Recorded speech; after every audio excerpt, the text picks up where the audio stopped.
Hello बच्चों। मेरा नाम है विमल प्रताप।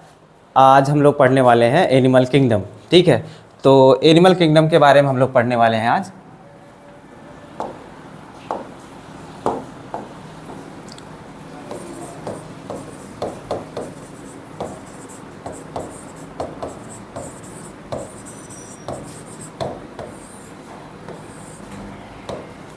तो सबसे पहले हम लोग देखेंगे कि हम लोग एनिमल किंगडम पढ़ते क्यों हैं। ठीक है, तो अब देखिए क्या हुआ कि अभी हम लोगों को अगर हम लोग देखें नॉर्मली, तो हमारे पूरे प्लेनेट पे लगभग लगभग जो है 1.7 से लेकर के 1.8 million species, 1.7 to 1.8 million species जो है अभी तक हमारे प्लेनेट पर खोजी जा चुकी हैं। ठीक है, तो अब 1.7 टू जो 1.8 मिलियन स्पीसीज़ हैं, अब उनको अगर हम लोग एक एक करके पढ़ने लगेंगे तो बताइए, आप ही सोचिए 17 से 18 लाख स्पीसीज़ है। अब उनको एक एक करके पढ़ने लगेंगे तो उतना तो हमारे पूरे जीवन में दिन भी नहीं है। तो ऐसे करके तो जो है हम लोग सारे स्पीसीज़ के बारे में पढ़ भी नहीं पाएंगे या फिर सारे जीवों के बारे में पढ़ नहीं पाएंगे। तो इसके लिए जो है हमारे पुराने अलग अलग साइंटिस्ट लोगों ने क्या किया कि अलग अलग जीवों को जो है अलग अलग कैटेगरी में डिवाइड कर दिया। ठीक है, तो प्लांट को जैसे प्लांट की कैटेगरी में कर दिया, बैक्टीरिया को बैक्टीरिया की कैटेगरी में कर दिया, ऐसे एनिमल्स को एनिमल्स की कैटेगरी में कर दिया। अब उनको डिवाइड करने का कुछ उनका क्राइटेरिया था, तो उनके बेसिस पर जो है अलग अलग कैटेगरी में उनको डिवाइड किया गया। लेकिन हम लोग यहाँ पर जो है एनिमल्स के बारे में पढ़ने वाले हैं, तो हम लोग एनिमल्स को देखेंगे कि भाई एनिमल्स को कैसे डिवाइड किया गया और उनको डिवाइड करने का उनका क्या क्राइटेरिया रहा होगा। ठीक है, तो मेनली हम लोगों को जो है एनिमल किंगडम क्यों पढ़ना है, क्योंकि भाई हम लोग सारे जीवों को एक साथ पढ़ नहीं सकते थे और एक साथ पढ़ नहीं सकते थे, तो इसकी वजह से हम लोगों ने क्लासिफिकेशन किया और क्लासिफिकेशन करके जो है हम लोग एक एक करके अलग अलग जीवों के बारे में देखेंगे। ठीक है, तो अब एनिमल किंगडम को जब क्लासिफाई किया गया तो एनिमल किंगडम को जो है अलग अलग फाइलम्स में क्लासिफाई किया गया। ठीक है, एनिमल किंगडम को अलग अलग फाइलम्स में क्लासिफाई किया गया। तो ऐसे कुछ हमारे पास जो है कुछ 11 फाइलम्स हैं, ऐसे कुछ हमारे पास 11 फाइलम्स हैं। तो 11 फाइलम्स में जो है एनिमल किंगडम को क्लासिफाई किया गया है। ठीक है, तो सबसे पहले हम लोग 11 फाइलम्स का नाम देख लेते हैं, फिर हम लोग देखेंगे कि इनको जो है अलग अलग 11 फाइलम्स में किसके बेसिस पर या फिर कौन से क्राइटेरिया के बेसिस पर जो है क्लासीफाई किया गया है। ठीक है, तो देखते हैं हम लोग कौन कौन से फाइलम हैं।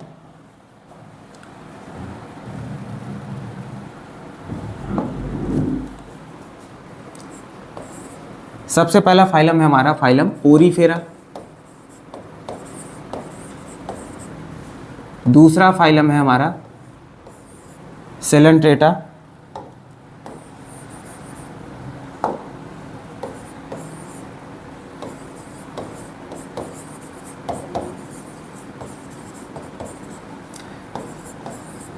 तीसरा फाइलम है हमारा टीनोफोरा।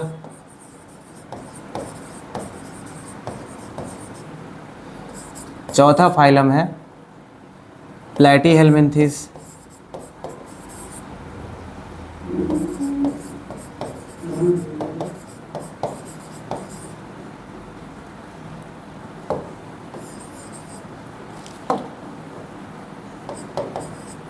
और पांचवा फाइलम है एस्कहेल्मिन्थेस।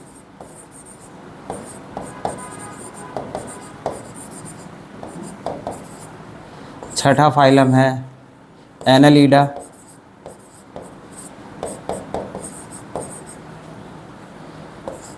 नेक्स्ट है आर्थ्रोपोडा।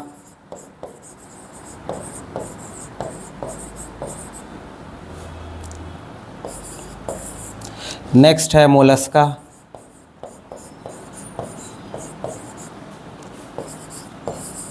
नेक्स्ट है हमारा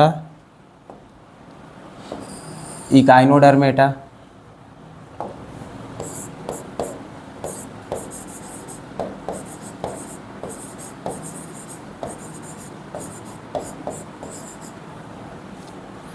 नेक्स्ट है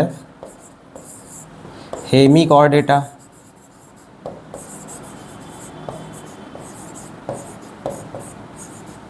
और उसके बाद हमारा फाइनल फाइलम आता है कॉर्डेटा।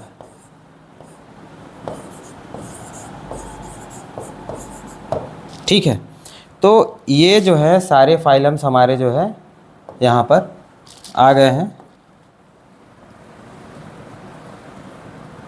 ठीक है, ये सारे फाइलम्स हमारे आ गए हैं यहाँ पर।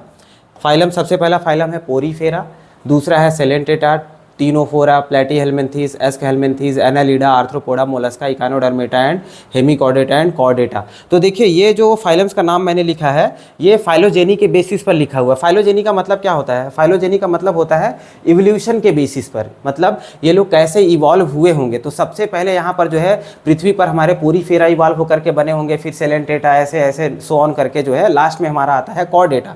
तो इवोल्यूशन के बेसिस पर इनका नाम मैंने लिखा हुआ है और आप लोगों को भी जो है इनको ऐसे ही याद करना सीक्वेंस में याद करने से क्या फ़ायदा होगा कि कोई भी जो कैरेक्टर्स होते हैं वो डेवलपमेंट के बेसिस पर आगे आगे बढ़ते चले जाएंगे। ठीक है, तो आपको ध्यान रहेगा कि भाई ये एडवांस कैरेक्टर है तो ये आगे वाले फाइलम में ही होगा, ये पुराने फाइलम में नहीं होगा। तो ये आपको इससे फ़ायदा हो जाएगा या फिर इसको आसानी हो जाएगी आपको याद रखने में। ठीक है, तो अब ये तो हमारे लिए जो 11 फाइलम्स बनाए गए हैं, हमको सबसे पहले ये देखना कि भाई ये 11 फाइलम्स ऐसे कैसे बना दिया इन लोगों ने, मतलब या जो साइंटिस्ट थे हमारे उन लोगों ने ये 11 फाइलम्स बनाए कैसे।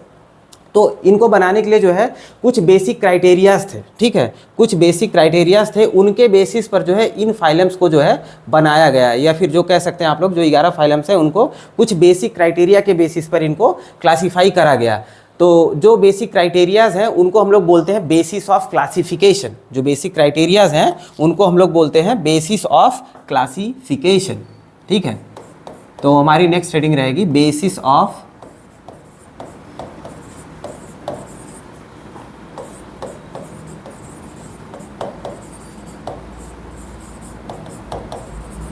क्लासिफिकेशन। मतलब ये जो सारे फाइलम्स बने हुए हैं इनको क्लासीफाई करने के लिए भाई क्या क्या क्राइटेरिया हमारे साइंटिस्ट लोगों ने ध्यान दिया हुआ है। तो सबसे पहला इसमें जो आता है, सबसे पहला जो क्राइटेरिया है, सबसे पहला क्राइटेरिया हमारा आता है लेवल ऑफ बॉडी ऑर्गेनाइजेशन।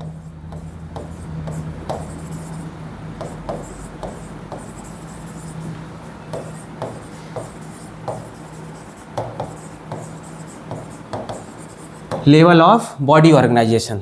तो लेवल ऑफ बॉडी ऑर्गेनाइजेशन का मतलब क्या है कि भाई किसी की जो बॉडी है, कोई भी एनिमल है, कोई भी लिविंग बीइंग है, उसका बॉडी जो है वो कैसे बना हुआ है। ठीक है, तो देखिए अगर इवोल्यूशन में हम लोग देखते हैं, अगर आप लोग आगे चलेंगे पढ़ेंगे इवोल्यूशन चैप्टर, तो इवोल्यूशन में जो है क्या होता है कि सबसे पहले पृथ्वी पर हमारे क्या बने होंगे, सेल्स बने होंगे। ठीक है, सबसे पहले अगर लिविंग बीइंग का इवोल्यूशन हो रहा था तो सबसे पहले बेसिक स्ट्रक्चर बना होगा सेल का। ठीक है, तो वही हम लोग यहाँ पर लेवल ऑफ बॉडी ऑर्गेनाइजेशन में देख रहे हैं कि कोई लिविंग बीइंग जो है उसका ऑर्गेनाइजेशन कैसा होगा, वो सेल का बना हुआ है या फिर सेल से कलेक्ट होकर के टिश्यू का बना हुआ है, या फिर टिश्यू से कलेक्ट होकर के ऑर्गन्स बनाया हुआ होगा, या ऑर्गन सिस्टम बनाया होगा, हमारे जैसा पूरा बॉडी बनाया होगा। तो इनके बेसिस पर जो है एनिमल्स को क्लासीफाई किया गया है। तो आप इसको ऐसे ही समझ सकते हैं कि भाई कि कोई भी लिविंग बीइंग की बॉडी का ऑर्गेनाइजेशन कैसा है, या फिर उनके बॉडी का क्या लेवल है ऑर्गेनाइजेशन का, उसके बेसिस पर जो है एक क्राइटेरिया बनाया गया। ठीक है, तो लेवल ऑफ बॉडी ऑर्गेनाइजेशन के अंतर्गत सबसे पहला जो लेवल रहा होगा, हाँ, सबसे पहला एवोल्यूशन हमने क्या देखा कि भाई सबसे पहले सेल बने रहे होंगे। तो सबसे पहला जो लेवल ऑफ ऑर्गेनाइजेशन हो जाता है उसी के बेसिस पर सबसे पहला ऑर्गेनाइजेशन हो जाता है, सबसे पहला पॉइंट हो जाता है हमारा cellular level of body organisation.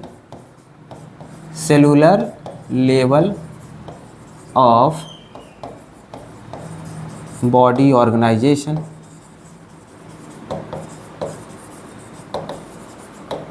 Cellular level of body organisation. तो अब जैसा कि हमको पता है भाई सबसे पहले पोरीफेरा आया था। ठीक है, सबसे पहले पोरीफेरा आया था, तो ऑब्वियस बात है कि इसकी बॉडी ऑर्गेनाइजेशन कैसी होगी, बहुत बेसिक होगी भाई, सेल का बना हुआ होगा। ठीक है, तो ये सेल का तो बना हुआ है लेकिन ये सिंगल सेल का नहीं है। ठीक है, ये सिंगल सेल का नहीं है, ऑब्वियस बात है भाई, पोरीफेरा पढ़ रहे हैं तो ये यूकैरियोटिक होगा। सबसे पहली बात तो जो इसके मान लीजिए सेल का ही है तो सेल का होगा तो यूकैरियोटिक है, और ये सिर्फ बेसिक सिर्फ एक सिंगल सेल का नहीं बना हुआ है। ठीक है, इसमें जो है ये ढेर सारे सेल्स आपस में मिल करके इनकी बॉडी का फॉर्मेशन करते हैं। ऐसे ढेर सारे सेल्स मिल करके इनकी बॉडी का फॉर्मेशन करते हैं। लेकिन आप लोगों ने पढ़ा हुआ होगा कि भाई ढेर सारे सेल्स जब आपस में मिल जाते हैं उनको हम लोग क्या बोलने लगते हैं, उनको टिश्यू बोलने लगते हैं। लेकिन यहाँ पर यही एक कह सकते हो ट्विस्ट है कि यहाँ पर इनके पास जो है सेल का एग्रीगेशन तो पाया जाता है लेकिन टिश्यू अभी भी नहीं बना हुआ है। ठीक है, तो टिश्यू क्यों नहीं बना हुआ है, क्योंकि ये जो सारे सेल्स आप देख रहे हैं अलग अलग, ये जितने सारे सेल्स मैंने यहाँ पर डिनोट करा हुआ है, ये सारे सेल्स क्या हैं, इनका ओरिजिन सबका अलग अलग है और इनका फंक्शन भी क्या है, अलग है। इनका फंक्शन भी क्या है, डिफरेंट है।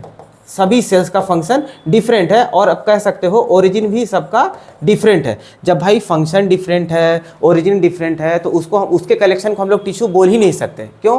क्योंकि टिश्यू का अगर हम लोग बेसिक डेफिनेशन देखें, टिश्यू का अगर बेसिक डेफिनेशन हम लोग देखते हैं तो क्या बताते हैं हम लोग कि ओरिजिन सिमिलर होना चाहिए, ओरिजिन सेम होना चाहिए भाई। सबसे पहली बात, कोई भी सेल का जो कलेक्शन होगा उसकी ओरिजिन सेम होनी चाहिए, और फंक्शन भी सेम होना चाहिए, फंक्शन भी सेम होना चाहिए। ठीक है, तो अब यहाँ पर जो है ये फंक्शन सेम तो हो ही नहीं रहा है। जब फंक्शन सेम हो ही नहीं रहा है और ओरिजिन भी सेम नहीं है तो फिर क्या हो जाएगा? तो इसके लिए हम लोग क्या बोलते हैं कि ये जो है इनके पास जो लेवल ऑफ बॉडी ऑर्गेनाइजेशन पाया जा रहा है वो सेलुलर लेवल का ही है। ठीक है, जो बॉडी ऑर्गेनाइजेशन पाया जा रहा है वो कैसा है? सेलुलर लेवल का ही है। ठीक है, तो अब जो सेल्स इनके पास पाए जाते हैं, जो सेल का एग्रीगेशन होता है वो इकट्ठे सेल एक जगह पर पाए जाते हैं, या फिर कह सकते हो कलेक्टिवली वो लोग बॉडी का फॉर्मेशन करते हैं। इस वजह से हम लोग बोलते हैं कि इनके पास जो है loose cell aggregate body type पाया जाता है। जो बॉडी टाइप बना हुआ होता है लूज सेल का बना होता है। ठीक है, तो हम लोग लिखते हैं कि लूज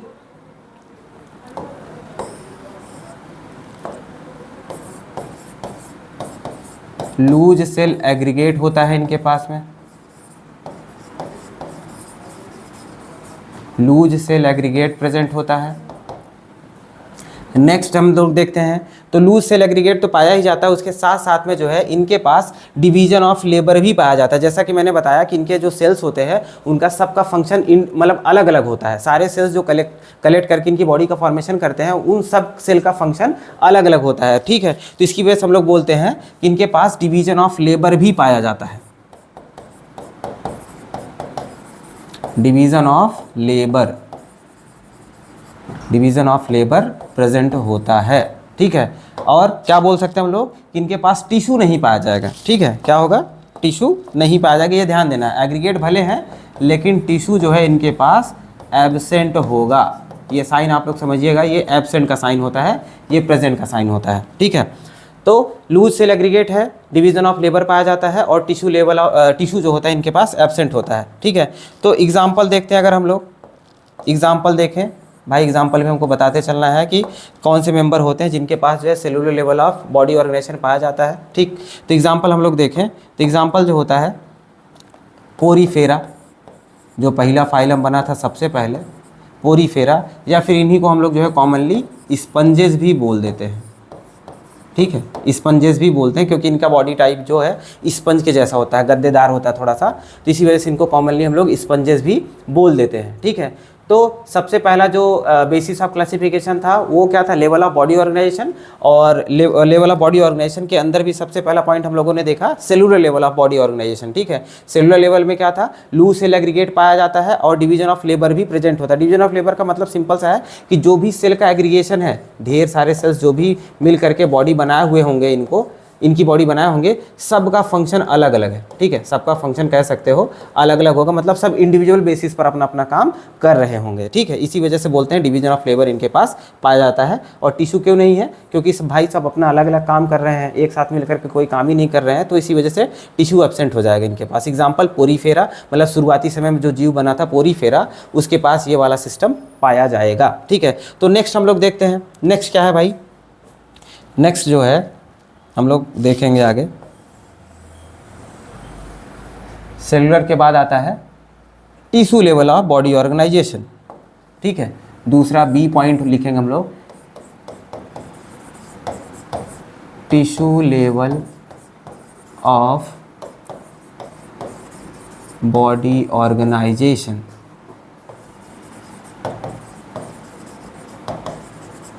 ठीक है, टिश्यू लेवल में क्या हो जाएगा भाई?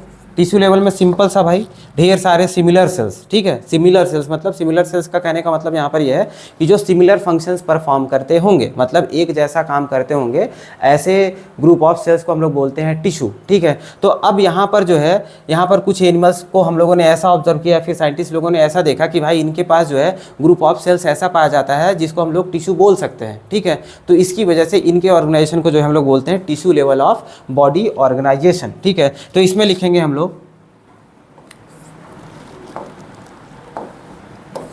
cells performing similar function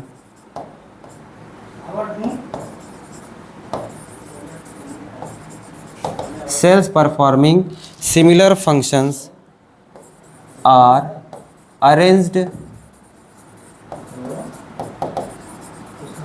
into tissues।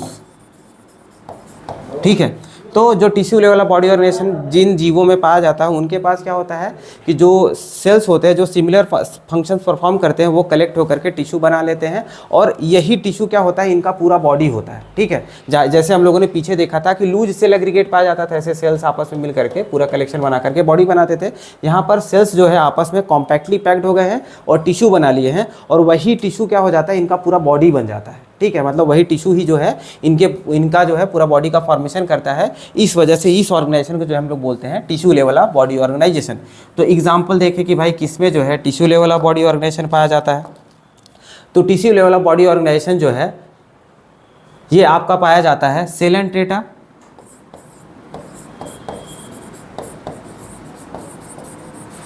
Coelenterata and Ctenophora में, सेलेंट्रेटा एंड टीनोफोरा में जो है tissue level of body organisation पाया जाता है। ठीक है, अब हम लोग नेक्स्ट देखेंगे आगे। नेक्स्ट क्या है, अब भाई टिश्यू भी अब कलेक्शन बनाएगा। ठीक है, टिश्यू कलेक्शन बना कर क्या करता है, सी पॉइंट होगा। तो टिश्यू कलेक्शन करके क्या बनाता है, टिश्यू कलेक्शन करके जो है ऑर्गन्स का फॉर्मेशन करता है। हम लोगों ने पढ़ा हुआ है, आप लोगों ने अगर पढ़ा हुआ होगा या फिर आगे पढ़ेंगे चैप्टर में, जब सेल चैप्टर पढ़ते हैं तो सेल क्या होता है, सेल कलेक्ट होकर के टिश्यू बनाता है और टिश्यू कलेक्ट होकर के ऑर्गन बनाता है। ठीक है, तो अब कुछ एनिमल्स ऐसे भी हमको मिले जिनका जो पूरा बॉडी था वो ऑर्गन लेवल पर बना हुआ था। ठीक है, कोई एक सिंगल ऑर्गन है वही पूरा जो है उनकी पूरी बॉडी का फॉर्मेशन कर ले रहा है। तो ऐसे बॉडी के ऑर्गेनाइजेशन को जो है हम लोग बोलते हैं organ level of body organisation. ठीक है, तो सी पॉइंट है हमारा ऑर्गन लेवल, ऑर्गन लेवल। अब ऑर्गन लेवल में सिंपल भाई इसका डेफिनेशन सिंपल सा हो जाएगा कि tissues are grouped to form organ. ठीक है, tissues are grouped to form organ. इसका एग्जांपल अगर हम लोग देख लेते हैं तो भाई किसके अंदर जो है ऐसा organ level of body organisation पाया जाता है। तो organ level of body organisation जो है सिर्फ और सिर्फ एक फाइलम में पाया जाता है जिसको हम लोग बोलते हैं Platyhelminthes.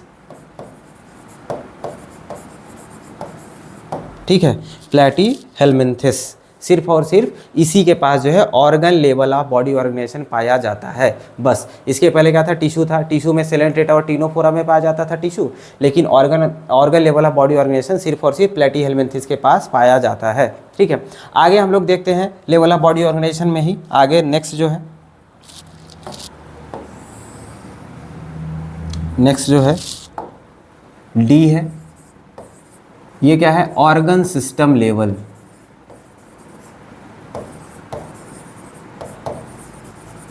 Organ system level.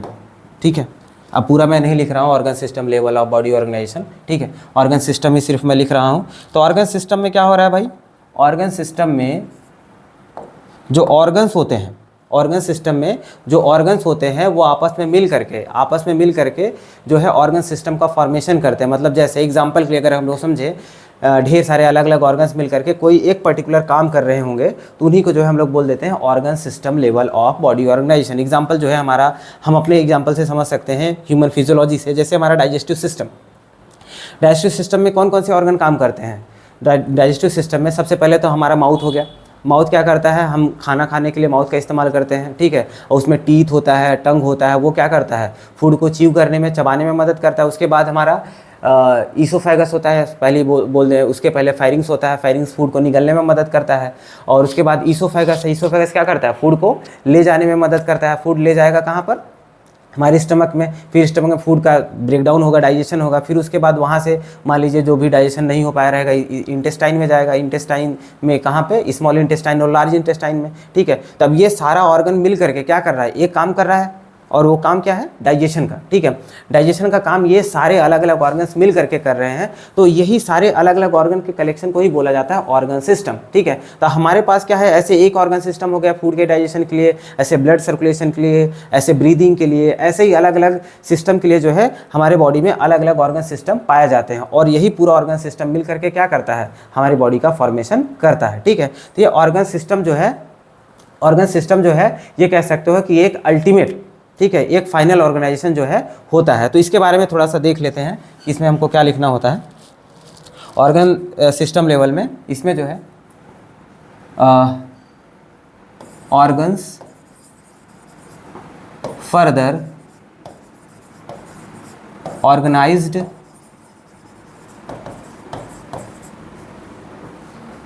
To form organ system.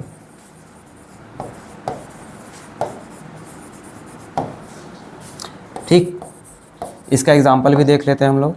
Example क्या हो जाएगा भाई, एग्जाम्पल इसका जो है, अब देखिए जो ऑर्गन था वो कहाँ पे था, प्लेटीहेल्मिन्थेस में था ऑर्गन वाला, ठीक है। तो अब इसके बाद जैसे इवोल्यूशन के बेसिस पर पढ़ ही रहे हम लोग, फाइलोजेनी के बेसिस पर, तो ये सीक्वेंस में ऐसा चलता जाएगा। जैसा मैंने शुरू में आप लोगों को बताया भाई कि ऐसे जो भी क्राइटेरिया होगा ऐसे धीरे धीरे एडवांसमेंट की तरफ आगे बढ़ता जाएगा। तो वही ऑर्गन सिस्टम लेवल एक और एडवांस कैरेक्टर होता है। तो किस में पाया जाएगा, प्लेटीहेल्मिन्थेस के बाद क्या आता है, आप लोग देख लीजिए यहाँ पर। प्लेटीहेल्मिन्थेस के बाद मैंने क्या लिखा हुआ था यहाँ पे, प्लेटीहेल्मिन्थेस के बाद क्या था, एस्केल्मिन्थेस था। Aschelminthes, Annelida, Arthropoda, Mollusca, Echinodermata, Hemichordata and Chordata. तो ये सब के अंदर क्या हो जाएगा, organ system level of body organisation पाया जाएगा, ठीक है। तो हम लोग उसका एग्जाम्पल वहाँ पर लिख लेते हैं कि ऑर्गन सिस्टम में क्या पाया जाएगा। एग्जाम्पल क्या हो जाएगा इसका, एस्केल्मिन्थेस से लेकर के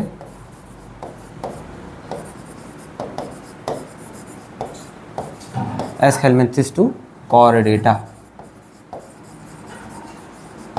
ठीक है, एस्केल्मिन्थेस टू कॉर्डेटा हो जाएगा, ठीक है। तो ये हो गया आपका सबसे पहला बेसिस ऑफ क्लासिफिकेशन, जिसको हम लोग बोलते हैं लेवल ऑफ बॉडी ऑर्गेनाइजेशन, ठीक है। तो ऐसे ही जो है लगभग 8 क्राइटेरिया हैं हमारे पास। 8 क्राइटेरिया के बेसिस पर जो है हम लोगों ने एनिमल्स को अलग अलग फाइलम्स में क्लासीफाई करा हुआ है, ठीक है। तो